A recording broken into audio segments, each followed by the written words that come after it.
আসসালামু আলাইকুম।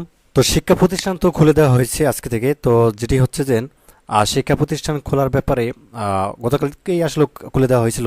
তো এখনও তোমাদের যে ষান্মাসিক পরীক্ষার যে রুটিনটা এটা আবার নতুন করে আসলে কবে দিবে, ঠিক আছে?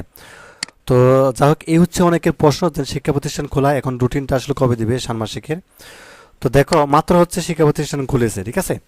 তো এখন একটি বিষয় সেটি হচ্ছে যে নতুন করে যে অন্তর্বর্তী সরকার সেটি হচ্ছে শপথ গ্রহণ করবে এবং পরিপূর্ণভাবে যখন তারা নির্দেশনা দিবে বা সব কিছু যখন স্বাভাবিক হবে তখনই কিন্তু তোমাদের হচ্ছে ষান্মাসিক পরীক্ষার রুটিনটি দেওয়া হবে।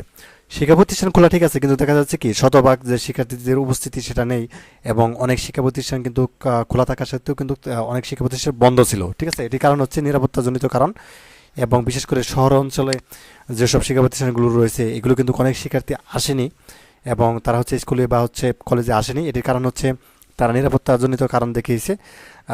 যদিও এখনও সারা দেশে কিন্তু একটা নিরাপত্তার একটা ব্যাপার রয়েছে, এটি তোমরা নিশ্চয়ই জানো। তো যা হোক, নতুন সরকার যখন আগামীকাল হচ্ছে যখন শপথ গ্রহণ করবে, যখন তারা দায়িত্ব নিবে এবং যখন হচ্ছে আবার হচ্ছে স্বাভাবিকভাবে সব কিছু হবে, ঠিক আছে? এটি মোটামুটি এক সপ্তাহের মধ্যে সময় লাগবে। তো যখন স্বাভাবিক সব কিছুই হবে, শিক্ষা প্রতিষ্ঠানের শতভাগ শিক্ষার্থীরা আসবে, যখন সব কিছু স্বাভাবিক হবে তখন কিন্তু তোমাদের হচ্ছে মূল্যায়ন যে রুটিন সেটি কিন্তু দিয়ে দেওয়া হবে, ঠিক আছে? এবং ষান্মাসিক মূল্যায়নের যে কার্যক্রম সেটি কিন্তু শুরু হবে। তো আশা করি এই বিষয়টি বুঝতে পারছো।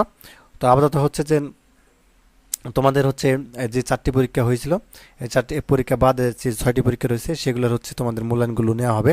এটা কিন্তু খুব শীঘ্রই কিন্তু ষান্মাসিক পরীক্ষার যে রুটিন সেটা কিন্তু দিয়ে দেওয়া হবে, ঠিক আছে? মাত্র শিক্ষা প্রতিষ্ঠান খুলেছে এবং দু একদিন যাক তারপরে কিন্তু তোমাদের মূল্যায়নটা দেওয়া হবে, অর্থাৎ মূল্যায়নের রুটিনটা দেওয়া হবে।